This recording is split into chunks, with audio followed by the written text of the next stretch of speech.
Mzee harya babita Ntidendereza Vedaste. Ntidendereza Vedaste. utuye he? Ku giti kintu nari intwe barahashenye nagiye gucumbika ishenye. Ngo mukaye kagari Aho ncumbitse bahita mu Kigwena. ngo kuki wavuye iwawe? Barabishenye ngo bagiye gukora umuhanda.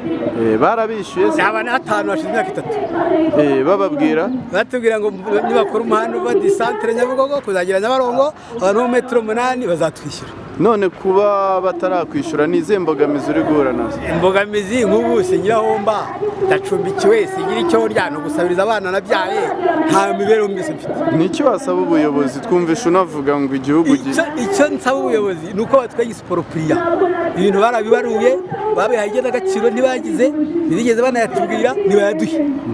Dushaka utundi tuzu dushaka ibyo turya dufashe nabo tugomba gufasha. Muri bangahe? Turi abantu barenze 100.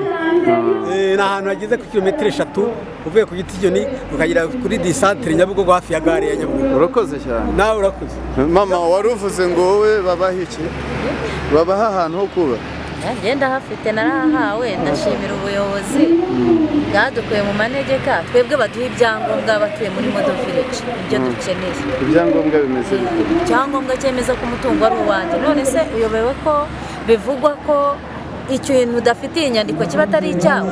Hariya sahanjye kuko nta nyandiko mfite, ariko abo bankuye nayo bafitiye ibyangombwa. Nkeneye icyangombwa kugira ngo ngire uburenganzira kuri wa mutungo. Nubwo bambwira ko udakodeshwa, navuye mu mutungo nashobora gukodesha ngatangamo ingwate. Uyu munsi ndi mu mutungo udatangwamo ingwate, udakodeshwa, utaragwa, udanatizwa. Urakoze cyane. Icyo ni ikibazo gikomeye rero. Aho hantu naho tuhafite ikibazo kuko hari byaduteje ubukene n'inzara.